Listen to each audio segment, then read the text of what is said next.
Diffusé ce jeudi 22 décembre 2022 à 21h25 sur TMC, Harry Potter et les reliques de la mort, partie 1 de David Yates signe la dernière ligne droite de la lutte entre les jeunes sorciers à Poudlard et Voldemort. Mais pourquoi le 7e tome de J. Caroline est-il divisé en deux parties à l'écran? Explication. Noël approche à grands pas, tout comme la fin de la diffusion de la saga Harry Potter à la télévision. Après Harry Potter et le Prince de Sang Mêlé la semaine dernière, avec une énorme erreur historique à l'écran, TMC propose de découvrir, ou redécouvrir, ce jeudi 22 décembre 2022 à 21h25 Harry Potter et les reliques de la mort, partie 1, premier chapitre du grand final dans la lutte contre les forces du mal. Celle-ci contrôle désormais Poudlard et le ministère de la magie. Et malgré la bouleversante mort de Dumbledore dans le précédent volet, Harry et ses amis partent en quête des Horcruxes, objets maléfiques dans lesquels Voldemort a dissimulé son âme, pour tenter de mettre fin à la tyrannie du Seigneur des Ténèbres sur le monde des sorciers. Harry Potter et les reliques de la mort, deux réalisateurs envisageaient la production a envisagé d'engager deux réalisateurs familiers du cinéma fantastique pour réaliser cette conclusion épique des aventures de jeunes sorciers aux lunettes rondes.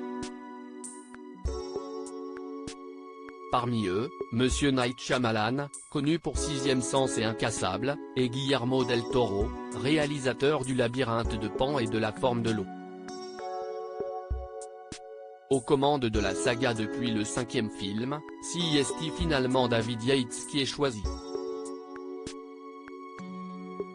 Sorti en 2010, Harry Potter et les reliques de la mort, partie 1 est d'ailleurs un véritable carton en salle avec 6 millions d'entrées en France, soit le plus gros succès au box-office cette année-là.